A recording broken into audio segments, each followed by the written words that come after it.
Cheers. I'm Peter Brady, host of Unabashedly Brady. I am here to dedicate this podcast to ladies that I have not led well, that I've not treated well, that I was not able to successfully show up for them, and recognizing past traumas and lack of training that led to that process really left me feeling ashamed of myself and ashamed of my behavior and ashamed of my part of the equation. And this is also dedicated to men that also do not understand their part of the equation, and that I'm not a simp showing up to get views or likes from ladies on my podcast. I'm here to say men often feel they're missing parts or understanding the relationship or chaos that comes with a lot of relationships, and behaviors that we can do that make us proud, that help us lead in relationships, that reduce the chaos in our life. And also, I guess sometimes one of my goals is to make my mom and dad proud of me, that when they see who I am, that my mom and my dad both check off my behavior and how I'm living my life, and they're proud of me. And that's a pretty good gauge for me. And so let's move on forward. A lot of podcasts are like the first camp of podcasts are this is where we're at. And typically they're describing how fucked we are. And congratulations, we're all fucked in our own way. The other podcasts out there are, hey, this is where we need to be. And often there's so many of these podcasters out there that I have respect for. You have your Brene Browns, you have your Mel Robbins, you have your Jordan Petersons, you have your even as far as Andrew Tate's, and you have everyone telling us where we need to be and that we need to level up. However, I'm going to create a new type of camp, which is describing behaviors we can do that create neural connections that help us when we're under pressure lead. And I've noticed that a lot of men are either extremely good with the pen and they're very sensitive and often not able to defend themselves or people around you, while at the same time there's other men who are quite capable of defending people around them, but they're kind of a hot mess and they have a hard time succeeding in relationships. So what I'd like to see is men be able to wield the pen and the sword. Moving forward, we have to figure out, how does a man change and why does a man change? And I'll touch a little bit about why men haven't changed, but very little. I'm really going to be about actions and behaviors and verbs and looking for the word accountability. At this point in 2019, I took almost the entire year to go to therapy and take accountability for my behavior. Not look at anyone else's, but to look at mine, that if I was trained, I had changed my behavior, I'd worked on my trauma, I learned more about vocabulary and communicating and followed some of these new sciences, like from John Gottman or information out of the book, The Body Keeps the Score, or anything of that nature. I realized I could have changed my own fate. At the very least, I could have made myself more proud of me and been that calm leader. When I look at accountability, I really think it's about looking at yourself first all the time, and not like some cliche bitch that says, oh, well, I'm going to look at me, I'm looking at myself. No, I mean, having the introspection of oneself, and first and foremost say, how does this look like the family of origin that I came from? How does this look like my trauma manifesting itself? Getting to a spot where we can, in our own minds and with our friends and our accountability partners, which is very necessary to have, be able to articulate the emotional words we're feeling and then be able to drill them down and find out, is this rational? Does this amount of emotion, does this word match this one situation? Or is there a history behind this word and it's being associated to this one person's behavior? As we move forward, accountability means looking at yourself first, training until you get to a level where you think you're getting a C plus to a B plus in life, and understanding psychology and yourself. After that, and only after that, should you be looking at anyone else. That being said, part of this whole process is going to be telling you guys what to do. If I sound like I'm asking you a question, that's not ever going to be my style. I typically tell people what I've seen that works with me, and I don't really use a lot of question marks. Sometimes that's a negative part of me, and I do have a few accountability partners and a conscience, a Jiminy Cricket that's usually looking over my shoulder, and every once in a while, the voice of my conscience will show up, either to tell me to shut the fuck up, stop expanding on things, ask me questions, and um, maybe clarify some things, dig deeper where it seems like I'm not making any sense. And if you guys want to hear what that voice sounds like, it sounds like this. Greetings, fellow humans. I am the voice from outside the computer. Yeah, he's my fucking conscience. Nobody else wanted the job. So, unfortunately, he's the job. I have 3 or 4 accountability partners, and I think this is very necessary to have men sharpen men, iron sharpen iron. I feel like my conscience has something to say. Normally, when people talk about accountability, I believe that they refer to some sort of standard that they believe somebody should be holding somebody else to.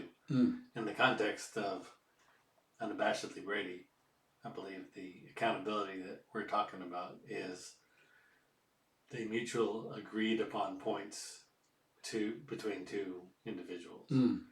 Because sometimes when you say I'm somebody's accountability partner, they think, oh, you're holding them accountable to the 10 Commandments, or you're holding them accountable to another moral code of some sort, which can be true, but I think in the context of Unabashedly Brady, that's not the standard that's being set here right now. It's right now saying what are the agreed upon principles, and then hold me accountable to these principles or these actions or these thoughts. Like I said, it can be a moral code, but it doesn't necessarily have to be. I like that. This is why he's my Jiminy Cricket. At this point, when we're looking at accountability, we're going to come up with behaviors and agreed upon behaviors. That way, in your relationships, your friendships, your romantic relationships, your work relationships, as you move forward, you will learn techniques and say, these are the techniques that are not hurting anyone. We're going to specifically use words like trauma, and we're going to use the words like abuse, and break down the different forms of abuse, whether it be aggressive outward abuse or something that the Gottmans would call stonewalling, which is all about shutting down and controlling a different way.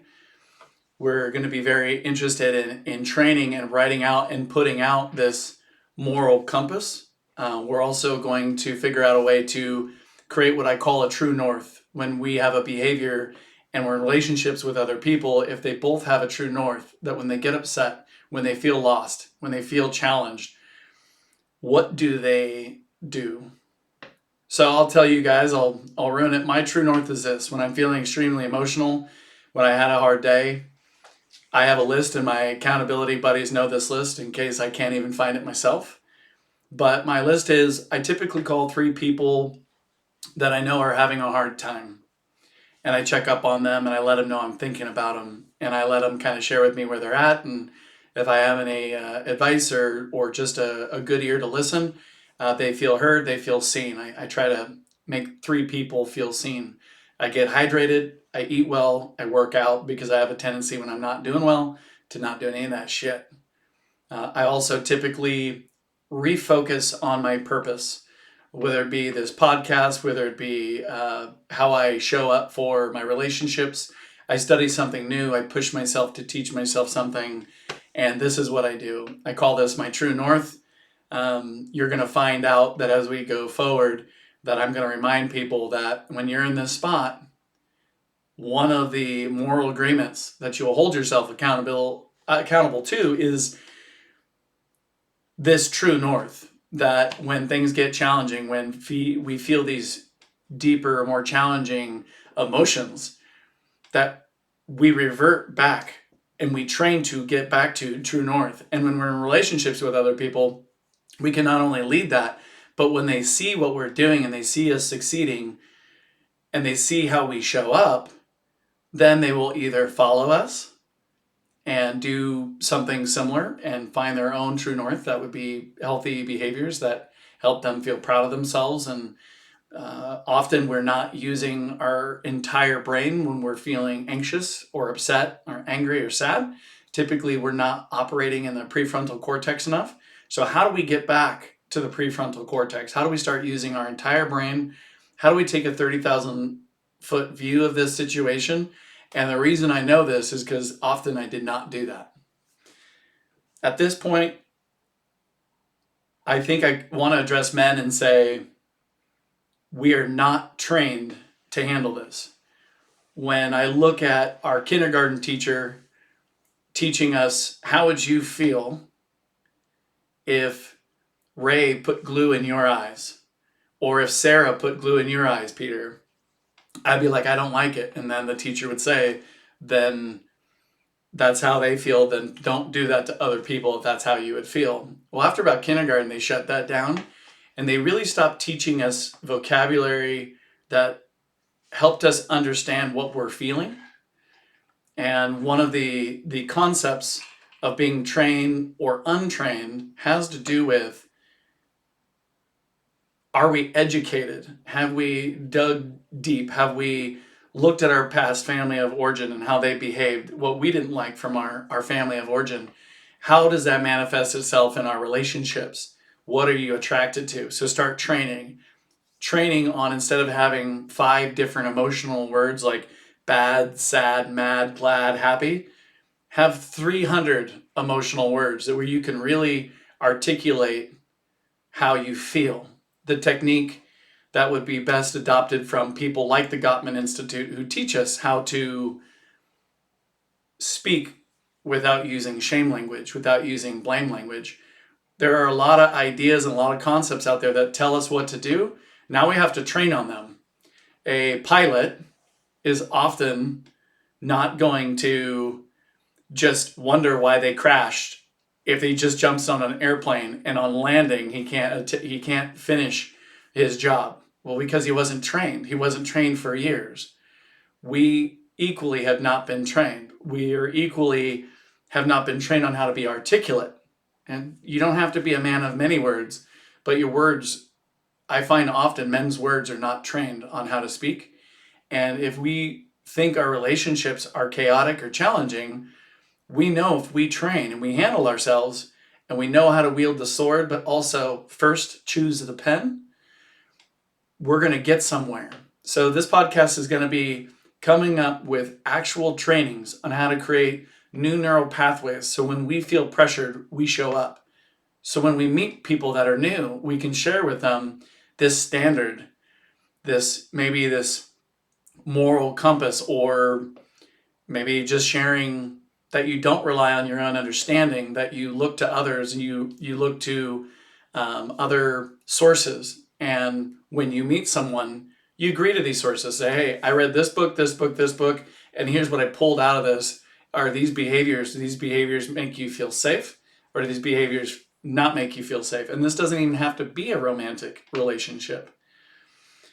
I noticed when I was watching Man on Fire, Denzel Washington's character was a bodyguard for this wonderful little girl who he fell in love with and was more of a father-like figure, maybe an uncle-like figure. And he had done a lot of things he wasn't proud of. And one of the things that struck me is he tried to train her to learn how to win at a swimming contest. And she trained and she trained and she trained. And he kept pushing her. And she said, hey, I beat my time. I'm really tough, Greasy. And Greasy, Denzel Washington character, said there's no such thing as tough.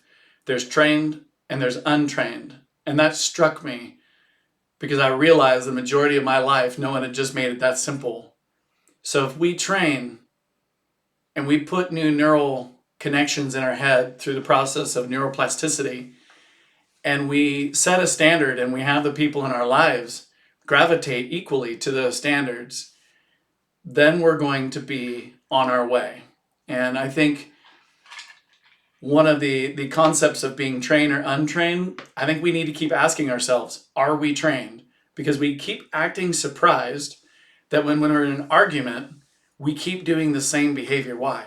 Well, I watched and heard Brene Brown say this, so this is how I should show up in my relationship when I'm having my adrenal glands wide open, I have adrenaline going through my body. Is that really the time to train? Is that really the time to practice? No, it's not. So why don't we switch this around and pick a handful of things that we can do, and during peaceful times train every single day for a minute to here and there with very simple concepts so we can actually show up in our relationships, be proud of ourselves, and help lead in our relationships. Probably going to hit on green flags. Not really interested in red flags. Red flags are like people that use the word narcissism. They're typically, it becomes a major ambiguous conversation. Also, people use the word generalization. And in this society, typically they're saying, well, that's too much of a generalization. But I'm a huge fan that if there is something that's a problem over 51% of the time, fuck it, I think we should work on it. If that's a generalization, then that's who I am. But I don't believe using the word generalization like we do in our society to shut down the conversation of solving the largest issues at hand. And I think we're accountable for that. And I think we should train on how to stay focused on that. We can show up and be considerate of the few. But when we're talking about the largest scheme of issues, um, yeah, at the end of the day, red flags you can hide. You can hide red flags for a long, long period of time. And if you know what red flags are, you can truly know how to hide them for months, if not years. I read many materials and documents and articles regarding how hard it is to be a therapist with a narcissist, because even a narcissist will trick a therapist for a very, very, very long period of time. There's lots of warnings out there. So instead of red flags, let's focus on green flags. And I'm going to list off behaviors that, I've learned along the way are things that I should be. And before I expect them out of anyone else, here's some behaviors that I should be. And then those will also be very specific behaviors that you can't hide. And so be on the lookout for those. I think men need to be strong, men need to be educated, and men need to be trained.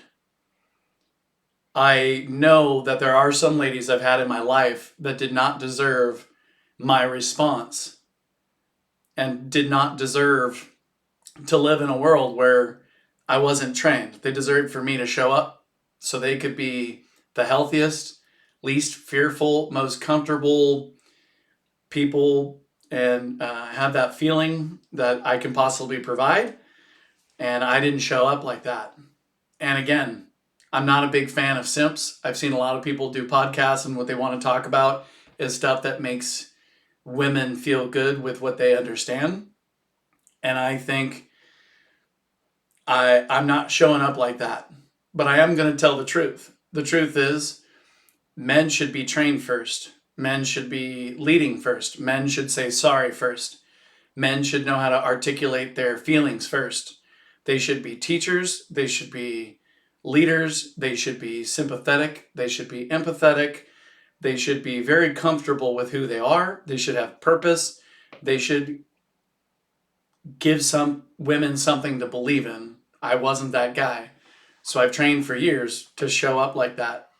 And those are the things that I want to share with people. This isn't something I want to do to stroke my ego. I think there are a lot of men out there, even what we call okay relationships, and they're miserable. And that goes from everything from their love life to their intimate life to their financial life to their family life, their work life. And I think men could definitely use some help, but not from a simp. I think men need to be tougher, but we need to be mentally tougher. We need to be physically tougher. If you're physically tough, you need to step up and get mentally tough. If you're mentally tough and you've got a lot of cerebral stuff backing you up, but you can't do a push up, fuck you. Like, seriously, you need to change that. That's not what you were meant to be, and you're not going to be in your happiness. You're not going to be in your, you're not going to have joy. You're not going to be proud of yourself. Because at the end of the day, we need to be well rounded. I see many people in society getting 50% on the test called life, but because a lot of people are getting 20% on the test called life, they feel like they're getting an A plus plus. And I'd submit that most people are somewhere between 20 to 50% because they're not looking at their behaviors. They're not educating themselves. They're not growing. And I think the people that we look up to are 80 percenters, 85 percenters. I don't think a human can get higher than 80, 90% on the test called life. But those are the people we look to. And for fuck's sake, this isn't that hard to figure out. Which men do we look at? There are men that are educated in philosophy, yet at the end of the day, if you push them, they'll fuck you up. If you fuck around, you'll find out. So you're thinking about these Denzel Washington, the characters he plays. Thinking about Chuck Norris, the majority of the characters he plays, he's trying to talk his way through it. At the end of the day, you look at Bruce Lee. I've heard and seen more about Bruce Lee's philosophy and the way he's taught and trained other people, especially men, more than I've seen his moves, more than I've seen how much he could truly demolish one of his opponents or how amazing he was. That's a guy who could manage the pen and the sword. And that's who we look up to. It's who women are attracted to. So let's get there. My conscience will also show up at times, and either he'll call in or he'll be in here, and yeah. I want to talk some more about the commitment that we need to have to ourselves and the commitment that we need to have to accountability. You're going to have to pick some of this shit that I put on here. You're going to have to pick some of your own shit, make your own map, and then take a solid year and don't give a fuck about what anyone else is doing but yourself. And train yourself. Find each way that you can learn how you could have stayed out of a negative situation or how you could have put yourself in a situation where you were more proud of your behavior. I think as we move forward, we don't have time to look at what everyone else is doing. Back to that, just that old adage that we should only be paying attention to our behavior. There's the Christian adage of the Christian biblical reference of instead of talking about the stick in someone's eye, you should check out the log in your own eye. I think we need at least 52 fucking weeks to train before we're even certified on even how to explain how we feel people aren't showing up to us. Right now, we're not even trained to tell anyone how they're showing up for us in a way that's not shame language or blame language or yelling or screaming or shutting down or being passive aggressive. We need to know how to show up, and we need to know how to articulate not only our own feelings, but how other behaviors are making us feel without actually shaming them or blaming them or exacerbating the situation and staying calm. Even if you look at our language in the United States, you can find little examples of Judeo-Christian shame blame language in the words wrong and right. When a person who came to this country and they're an immigrant, they've learned English, if I was holding up this and I said, this is an elephant, they would say, that's incorrect. That's a drink. I'm like, okay. Or they say, that's a glass. That's incorrect. That's a glass. Well, most people in the United States would say, Peter, you're wrong. You're wrong. That's not an elephant. That's a glass. Well, the word wrong, by definition, is something unethical. So we shame and blame each other with our language every single day, and we don't recognize it. We don't realize how deep it goes and how much we're trained to shame and blame and not show up and not be accountable. We're trained over and over to do these things when really we should just be using the word correct or incorrect. this is not the crux of my entire podcast. It's just a good example to show you that we don't realize that when I say this is an elephant, most human beings articulate that what I just said was either I killed someone, I stole from someone, I lied, I did something completely unethical, something wrong, something abusive. Where in real language, in the English language, we should say, no, Pete, fuck you, buddy, you're incorrect. That's just a drink. That's not an elephant.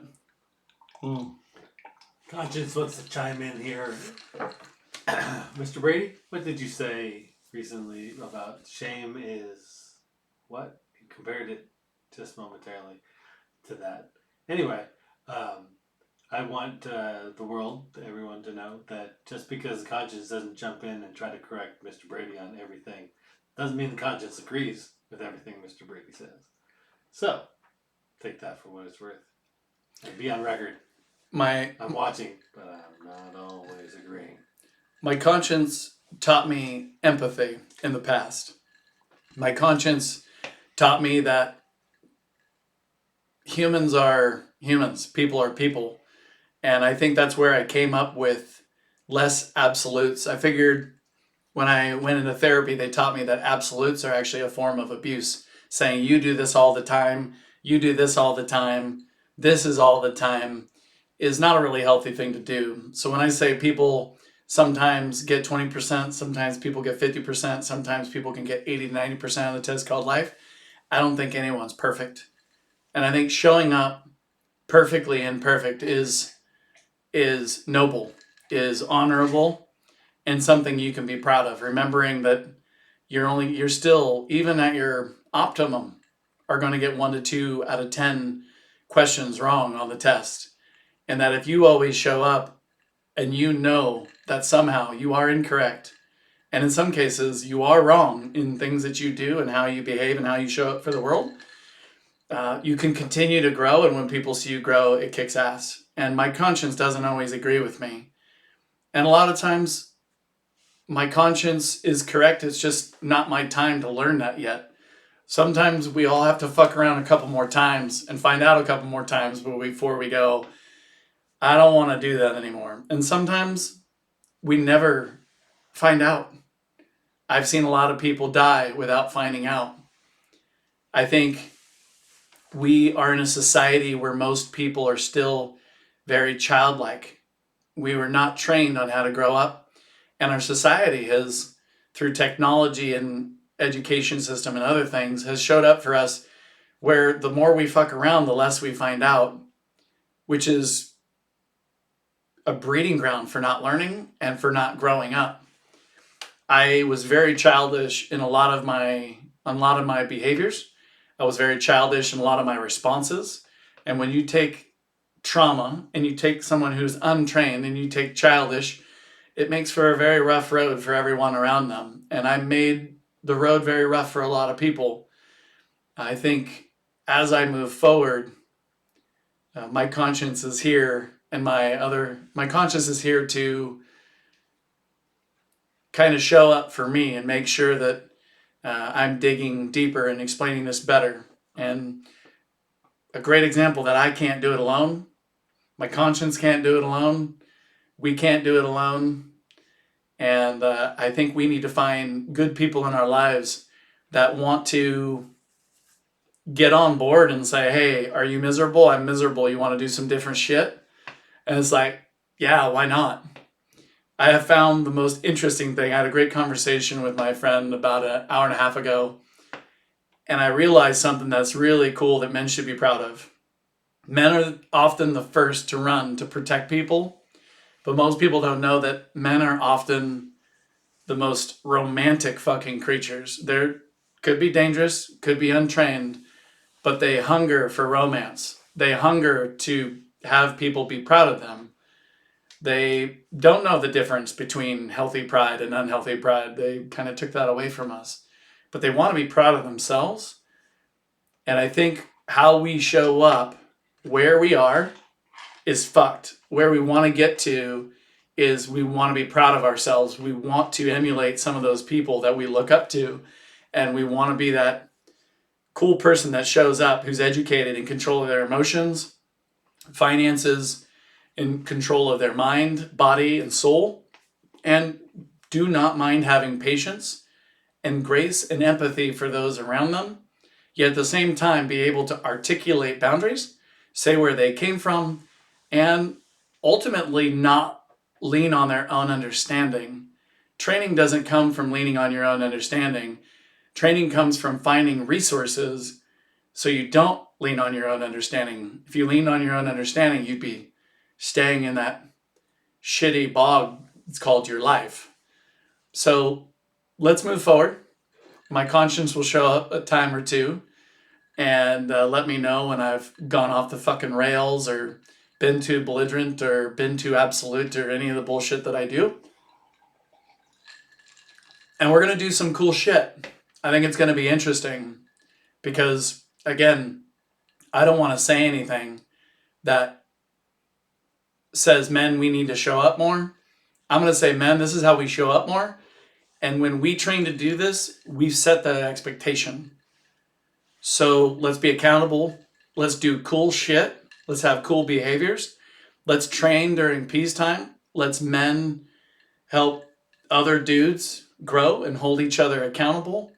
Let's move forward. Let's come up with behaviors and things that we can do every single day to get physically strong, mentally strong, psychologically strong, and actually understand how our fucking minds and brains work, how we got where we are, how to heal trauma, why we don't want to go to therapists, figure that out, solve that problem, and figure out a way to articulate why we do need to go to therapy, find other times for therapy, find other books to read with other accountability partners, and let's show up for ladies in a way they never understood we could. And then when we show up, we're going to set a standard. And this is where it gets not so cute. Guys are fucked. We need to get our stuff all cleaned up. But when we do, this will have to be the standard. And when we go out and we are in our relationships or finding new relationships, we're going to ask the same thing that the ladies have asked for, which is, will you please match the standard that I have? And we'll be able to articulate it. We'll be able to calmly say this is what we want or what we don't want. And then while protecting ladies, we will simultaneously be protecting ourselves and helping other men protect themselves and their ladies and the people in their lives, while simultaneously getting rid of all the bullshit we thought didn't have a real solution. You can see in society, they tell us we're fucked and how we're fucked. They tell us red flags, and they tell us where we should be. What we're going to do is some cool shit that in about 52 weeks you can hold yourself enough accountable that you'll be physically, mentally, psychologically strong enough to lean on other men, make sure you have other guys in your life that know what your modus operandi is and hold you accountable to that. And then when we show up in our relationships, we'll ask those ladies to do the same. We'll ask them in empathy. We'll ask them in logic. We will ask them in what we've trained in. We will explain to them this is not us leaning on our own understanding. This is us leaning on this book and this organization and these types of things. And if they agree with those types of things, then that behavior will have to follow. And I think we can find peace. We can find economic protection. We can find financial protection. We can find physical well-being. We can find romance. We can find laughter. We can find the part of men that is so fucking cool. Men that show up and are brave and know how to kick ass. But also men who know how to articulate who they are, why they are who they are, see who gets on that train with them, and keep those people really, really, really close to them. So, Conscience, you have anything to add while I finish the drink? No, not at this point. I think we got our foundation set. Okay. And it's time to finish up the drink. And how often have you found me to be right? You? I don't know. That's an interesting question. Oh, not non-conscience.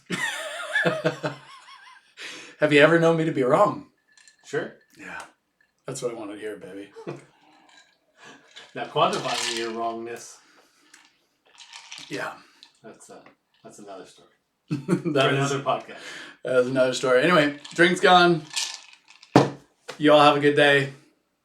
Check in with you later. This is Unabashedly Brady.